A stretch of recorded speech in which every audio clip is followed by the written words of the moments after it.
fico com uma pergunta. Acabou a discussão do direito comercial e direito empresarial? Como fica agora com esse projeto? É direito empresarial ou direito comercial? Nós discutimos isso no começo do projeto. Por que nós optamos por direito comercial, um código comercial? O termo comercial é mais amplo que empresarial. E, na realidade, o que nós mostramos, nós temos uma influência árabe no nosso sangue, nós podemos negar esse modelo. Árabe gosta de comércio, e os árabes influenciaram. Eu descobri que os judeus também gostam de comer. O mundo gosta de comer. Né? Então, pela amplitude do termo comercial, nós resolvemos adotar como um código comercial, que é mais amplo, que não cuida apenas da organização da empresa, mas das relações entre as empresas em si. Então, o tema foi isso. Mas eu gostaria de fazer um adendo. Assim. Nós está ressuscitando, a Europa está recriando os códigos comerciais. O qual eu conversava com alguns juristas espanhóis, a Espanha está. Portugal renovou seu código comercial. A observação dos espanhóis, o projeto brasileiro está muito melhor que o da Espanha. E foi muito bem debatido. Não temos imprecisões dentro, vamos corrigir ao longo do tempo. Tem lei perfeita? Alguém conhece lei perfeita? Poderíamos dizer que tem os 10 mandamentos de Deus, mas ainda tem muita discussão. Depende de como se interpreta. Tem gente que diz não desejar a mulher do próximo, outro diz não desejar a mulher do próximo quando o próximo é próximo. Até lá, nós temos divergência. Então, eu falo isso, brinco para chamar a atenção dos senhores.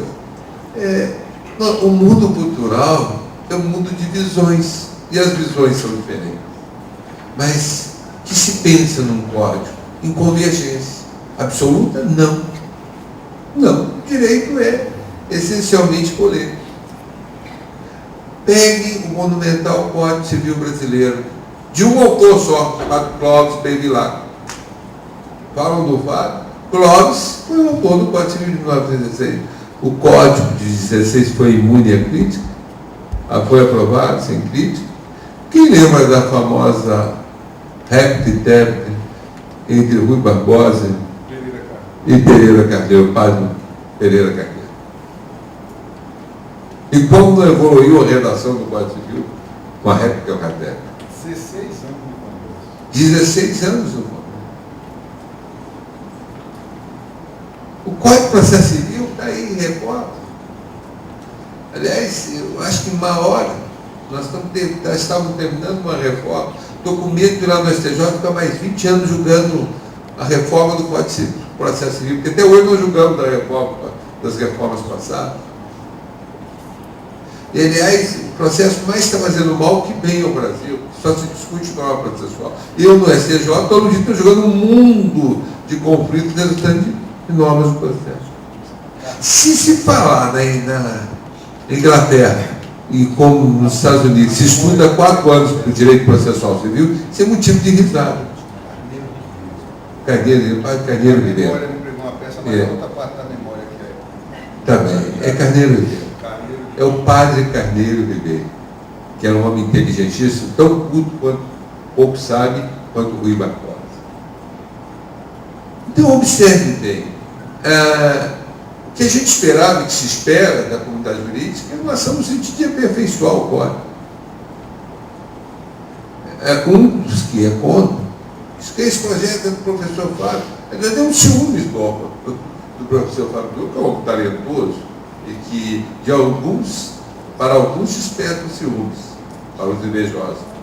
Para os menos ignorantes, e que têm vontade de crescer como eu, Fábio desperta admiração, respeito. A imagem que eu tenho do Fábio, eu tenho daí uma grande admiração. Formou uma série de juristas no Brasil, na PUC São Paulo. E depois nós convivemos com a vaidade do mundo acadêmico. Uma turma de São Paulo é contra o código porque a turma da USP não comandou, foi a turma da PUC. Outra porque o processualista presidiu a comissão, era do Rio. Isso é a comunidade acadêmica brasileira. Lamentavelmente. Ninguém está lá redigindo um artigo, aprimorando a relação do artigo, para sugerir. Não, eu quero destruir o código do fulano, o código do fulano. O mundo acadêmico brasileiro é isso. Uma influência ainda no nosso século. Quando nós devemos estar discutindo o que o Brasil precisa. De simplicidade na sua legislação. O Código Comercial traz uma linguagem, uma simplicidade que é para ser eficaz. Ele quer produzir efeito. Então, o mundo. A Itália não tem um código comercial que é extinto. A Alemanha tem código comercial. Portugal tem código comercial. A França tem código comercial. A Espanha revive o seu código comercial. O mundo está voltando ao tempo do código comercial, porque o mundo empresarial é dinâmico e rege por princípios próprios, diversos das relações civis. O Código Civil foi o Estatuto da Cidadania, hoje é a Constituição. O Código Civil foi o Estatuto, por muito tempo, das relações agrícolas, até que veio as leis trabalhistas, até que veio o Estatuto da Terra. O Código Civil teve um papel importante e continua tendo em muitos segmentos. Em outros ele teve que ceder espaço. Ele não regula mais, os contratos agrários não estão mais prestigiados no Código Civil, isso numa legislação própria. Nós tivemos uma série de diplomas caracterizados como microsistema para regular aquilo que o Código Civil já não dava mais conta e nunca vai continuar dando conta de tudo. Vai continuar, na sua essência, sendo um grande diploma informativo de diversos sistemas, mas não vai conseguir nunca, devidamente, cuidar das relações empresariais, que são muito mais dinâmicas, e tem que ser regidos por outros princípios que não aqueles agasalhados no mundo civilista. Por isso, eu tenho certeza que este ano não devemos conseguir aprovar um código no Senado ainda, por uma razão muito simples. É um ano de Copa, é um ano de eleição. O Brasil começa depois do Carnaval. No Brasil as coisas começam depois do Carnaval. Depois do Carnaval temos Copa. Depois da Copa temos eleição. Mas 2015 estará aí. Em 2015 eu tenho certeza que nós vamos ver um Congresso Nacional debatendo arduamente, assiduamente e arduamente, com essa briga grande, o projeto do Código Comercial brasileiro.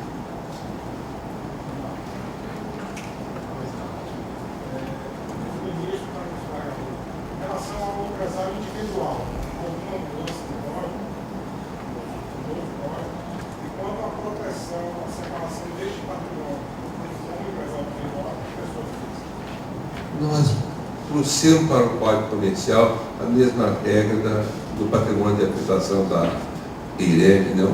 Para o livre. Isso também está adotado no Código. Olha bem, nós caminhamos para a limitação da responsabilidade como incentivo ao empreendedorismo. Ninguém quer correr para ser empreendedor com todo o seu patrimônio em risco. E quando coloca o seu patrimônio, quando é empreendedor e abusa dessa qualidade, frauda, nós temos instrumentos para coibir por importação do direito anglo-saxônico, que é a superação da personalidade jurídica. Então, o COD também adota essa possibilidade da limitação da responsabilidade individual com a aplicação, exigindo o registro, a fixação de capital. E preste bem atenção, o professor Marcelo Navarro falou muito bem, desconsideração surge no Código Civil, que trata o Código Tributário é hipóteses outras de responsabilidade, torna responsável o gerente que age, que não recolhe o tributo, que age contra as regras estatutárias, que abusa da personalidade dele. descumpre a sua função. Então, isso não são regras de superação da personalidade jurídica, mas de afetação de responsabilidade, que é coisa muito diferente. E essa semana, há um mês atrás, eu dirigia de um voto na terceira turma, onde eu sou membro, em que dizia assim, não, ele responde porque não encerrou a sociedade, o encerramento está de forma irregular. Eu disse alto lá. Ele pode não ter encerrado porque não teve dinheiro para pagar o tributo e a certidão e pagar, e não fez fraude, não praticou fraude nenhuma. O pequeno empresário não conseguia pagar o seguro. Não tem certidão, não encerra. Onde está a fraude? Isso é consequência do infortúnio, porque a legislação exige a certidão. Onde está a fraude? Onde está a má-fé? E nós vamos atingir o patrimônio dele? O erro é exigir. O certo é encerrar, e o fisco, com base no artigo 136, ver se incide ou não aquela responsabilidade e executar.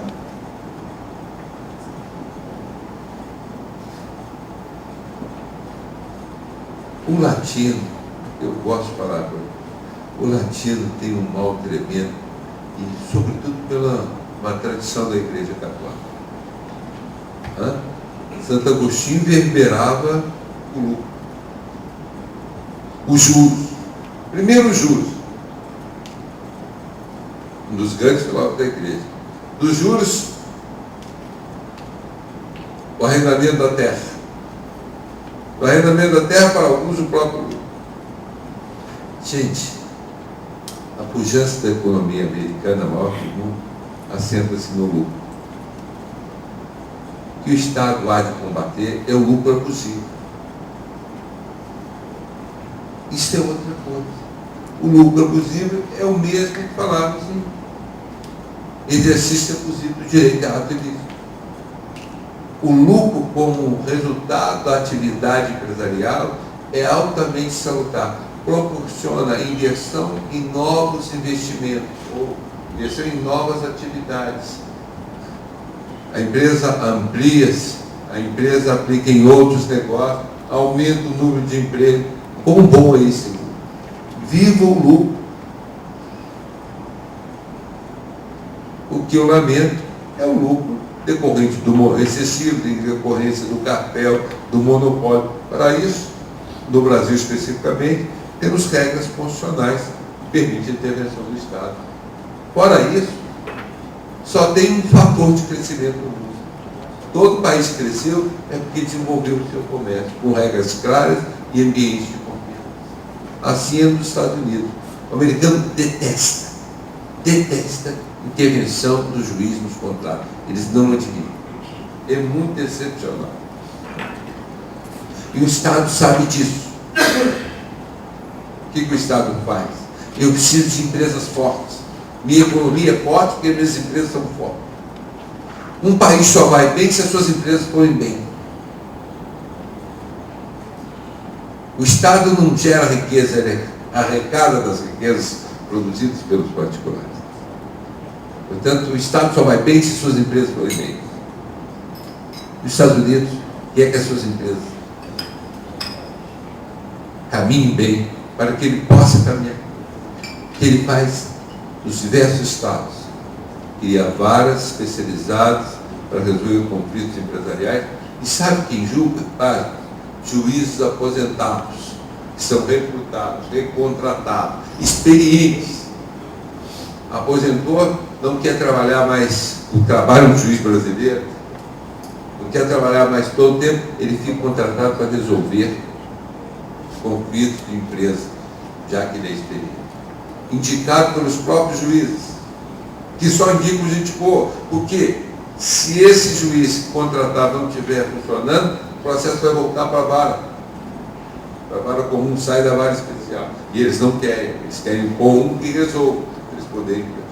Lógico que nós não podemos falar, nossa Constituição permite, e se a gente começar a contratar juiz aposentado no Brasil aqui, já teria um problema do teto remuneratório, quando não os máximos clubes do parentesco, da amizade, e não da escolha do melhor. O americano tem uma visão pragmática, eu preciso de um bom que não deixe o serviço voltar.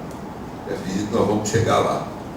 Mas esse é o caminho, prestigiar a solução dos conflitos empresariais de modo sério para que a economia continue a prosperar.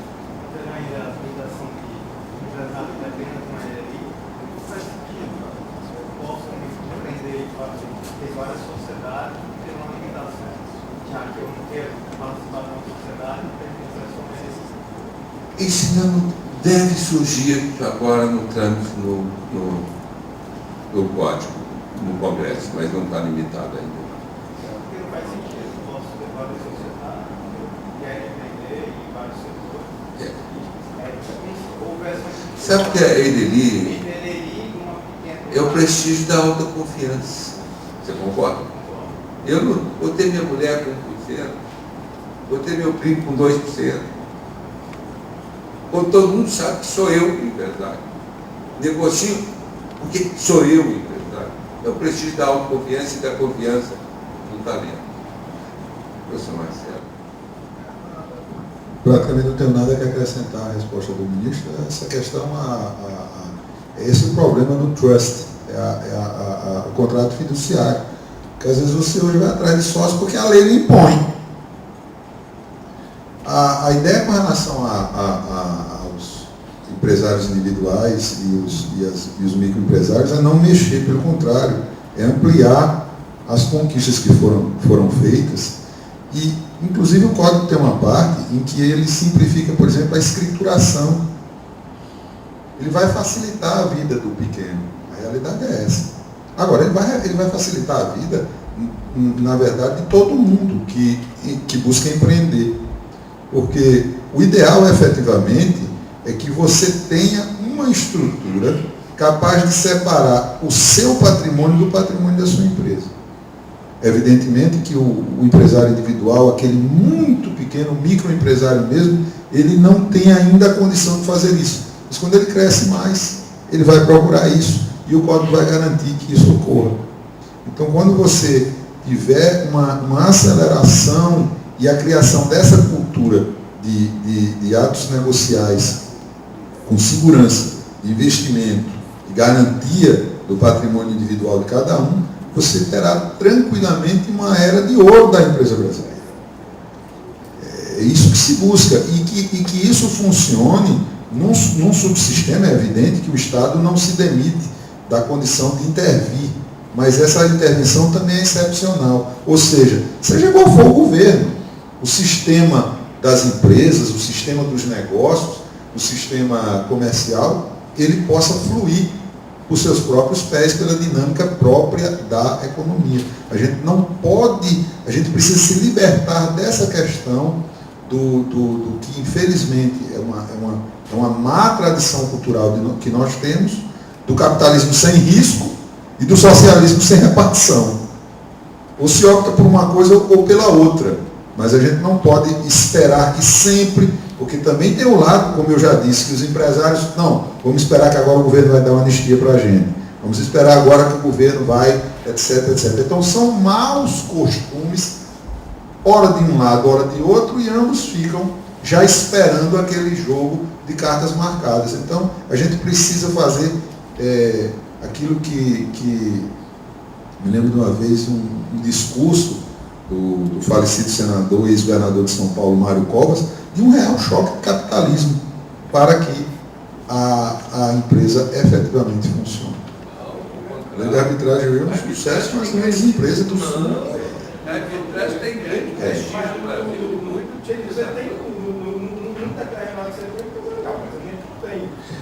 Não para as pequenas empresas. Ela não chegou às pequenas empresas. Mas nas grandes ela é regra.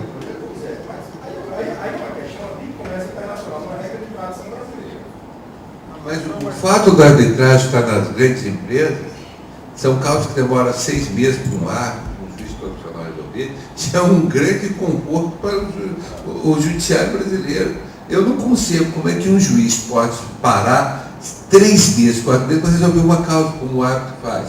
Então, essas causas têm que estar lá mesmo na arbitragem. Isso tem sido usado. Olha, o que mais tem crescido é a solução de conflitos pela arbitragem no Brasil. O campo empresarial é muito grande em São Paulo.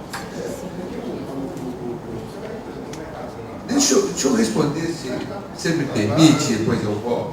Você disse, como é que isso vai ser implementado com o comportamento do mundo empresarial? Precisa de tempo. Precisa de tempo. Vocês já notaram a preocupação das empresas hoje com o Código Consumidor? Vocês já notaram que começou das grandes até pequena, está preocupada em solucionar? Ela é empresário inteligente, não cria problema para o seu consumidor. Onde existe o melhor sistema de proteção ao consumidor? A melhor lei é brasileira, mas o melhor sistema de proteção, Estados Unidos, o livre mercado, com qualidade concorrente. Você troca a sua mercadoria em 7 dias, comumente com uma facilidade incrível. Então é o seguinte, hoje o empresário brasileiro ele tem preocupação de informação do produto. Você entra no site, tem a informação, eu compro só pela internet. A gente tem comprado só pela internet, televisão, geladeira, telefone, não sai de casa mais para comprar. Até porque na internet eu tenho mais opção do que na loja na mesma loja do Ponto Free na internet, a internet tem mais opção do que a loja. Costume vai precisar, na hora que chegar a legislação, mas olha bem, no campo comercial, o que o empresário quer um pouco é um ambiente de segurança jurídica, ele quer crescer, ele quer empreender. Você quer ver como muda o comportamento? A nossa lei ambiental. Perfeita, boa, tem um novo código comercial, uma série de regras. Vou voltar a me reportar o empreendimento que eu visitei lá no Mato Grosso, em Sorriso, que é grande produtor de grão brasileiro. Fiquei impressionado. O ministro Gilmar Supremo, ministro Herman Benjamin. Que nós constatamos num voo de avião, todas as matas ciliares preservadas pelo agronegócio. As reservas legais respeitadas. Quando descemos, alimentamos, almoçamos no restaurante dos empregados, uma comida deliciosa, super bem, tudo limpo, organizado. O vestimento dos funcionários, excelente. Quer dizer, que esse empresário queixa é de uma série de intervenções desnecessárias nas relações, ou falta de segurança dos contratos que ele faz. Uma burocracia do tamanho. Aí uma burocracia, aliás, cada dia mais, a começar pelo fisco. Tem precisa de certidão para tudo. Agora, até para funcionário exercer um cargo de comissão, tem que ter certidão. Nós trabalhamos no princípio da desconfiança. Vai nos Estados Unidos, pensa se eles pedem certidão para alguma coisa. Vai montar uma empresa, que certidão você apresenta. Recuperação de empresa tem que apresentar a certidão negativa do fisco. Se essa empresa está recuperando, é lógico que ela não está em dia com o fisco. Ela quer estar. E o fisco está impedindo. Ela quer estar. Aí é necessária a intervenção saudável da justiça. Não, o STJ pediu com recuperação de empresa, pode vir ter certidão. O fisco já tem um crédito privilegiado. Quer dizer, usa uma série de entraves para quê? Para querer receber o meio de executar. Só no Brasil hoje, agora o sistema de não conhece recurso porque não tem custo. A Europa toda abandonou isso. Custo é um problema do fisco. O juiz tem que julgar. Ele não vai ficar lá sabendo se recolheu ou não recolheu. Lá no STJ, a quantidade de recursos reconhecidos, que a guia não estava comprovada. A guia era da internet. Isso para mim é brincar com o judiciário brasileiro. Sou um grande crítico dentro da casa desse tipo de comportamento judiciário. O que recolheu pela internet, o número da guia não estava certo.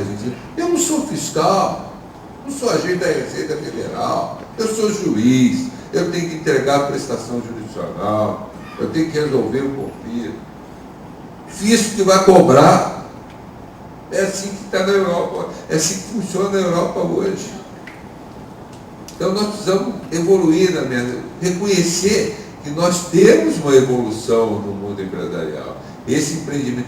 Observe a preocupação das indústrias hoje. Nós não temos mais uma indústria poluidora como tínhamos no passado. A região de Cubatão está recuperada. Lógico, Isso impôs às autoridades brasileiras, ao judiciário, ao Ministério Público, uma ação muito forte. Mas essa ação importou, foi de tanto sucesso que importou uma mudança comportamental. Todo mundo se preocupa hoje em produzir sem poluir. Né? Então, acredite. O empresário brasileiro merece a confiança nossa. É ele que mantém esse país e dá emprego. A preocupação, nós falamos aqui em pequena e média empresa, tem que ser grande. Nós estamos simplificando muito a legislação. Por quê?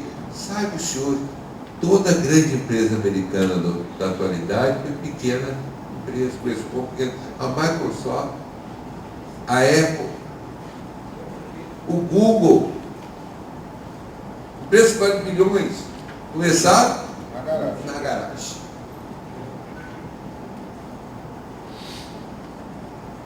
Estados Unidos premia o talento. Todo mundo que tem talento ganha. Aqui nós combatemos o talento. Então nós precisamos mudar também nosso comportamento. E nós, juízes, eu achei fantástico a história que me contaram de Harvard. O cidadão chegou lá, parece que era até um brasileiro, foi reclamar que o amigo dele roubou a ideia dele, que ele queria uma providência da universidade. E o reitor disse aí, meu amigo, aqui nós queremos ter mais ideias. Se roubar a sua, crie outro. Que eu espero que você tenha criatividade. Não é que você fique chorando pelo passado. Ou você toma, recupera na justiça pelos melhores, ou crie outro. Nós estamos aqui preocupados com a ideia, não com as brigas por ideia. Vamos ter ideias. Vamos acreditar nas novas ideias. Vamos dar força às novas ideias. Vamos dar força para um Brasil de grandes ideias. É isso que a gente precisa ver. Mais perguntas? Bom, mais uma vez eu gostaria de agradecer a presença de todos que vieram participar dessa quinta jurídica que ocorreu excepcionalmente numa sexta. Agradecer aos servidores que eram aos servidores da casa, os colegas juízes, os desembargadores do tribunal, o desembargador Luiz Alberto Gugel, o desembargador Edilson Nobre, aos palestrantes. Tivemos uma aula sobre o direito comercial e sobre o anteprojeto também. Muitíssimo obrigado. E João Otávio de Noronha também, muito obrigado. Nós temos um encontro marcado já também para abril, dia 24, quinta-feira, às 19 horas, debateremos sobre a Lei Geral da Copa e os principais aspectos relacionados ao direito do consumidor, propaganda e propriedade industrial. Isso.